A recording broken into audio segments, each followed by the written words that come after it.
Afghanistan's future looks uncertain as U.S. troops prepare to leave the country before September 11, 2021.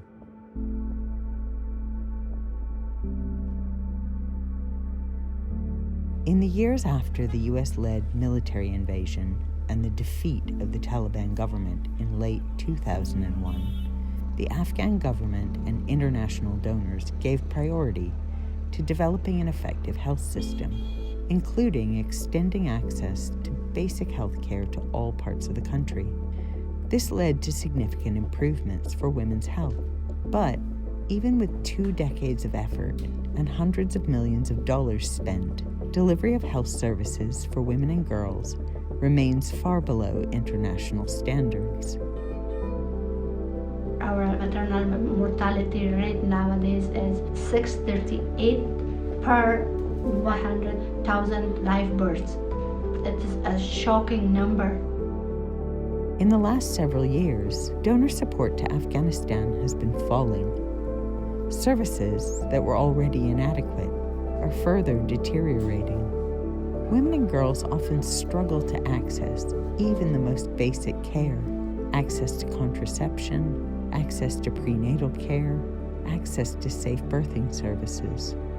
The cost for transportation, as well as medications, and the supplies patients are obliged to pay for because government hospitals no longer have enough funding, keeps women from receiving care, with sometimes deadly consequences. Insecurity and fighting due to the war in Afghanistan also create major barriers to women and girls accessing health care. Health facilities and workers are often caught in the middle of the conflict, or even targeted themselves, making it almost impossible at times to provide services. In May 2020, attackers killed 24 people, including mothers, children, and a midwife, in a hospital maternity ward operated by MSF in Kabul. With the conflict and uncertainty about the outcome of the peace process, donors are more hesitant about committing funding to NGOs or to Afghan governments. In the midst of uncertainty, it's the most vulnerable, it's the women, the children, the displaced communities, they are losing out. Over 75% of the Afghan government's budget comes from international donors. Afghanistan cannot afford decent health services without help.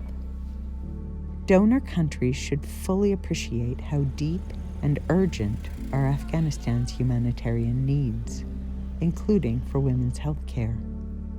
They should not use the withdrawal of foreign troops as a justification for disengaging when the need for international assistance is greater than ever.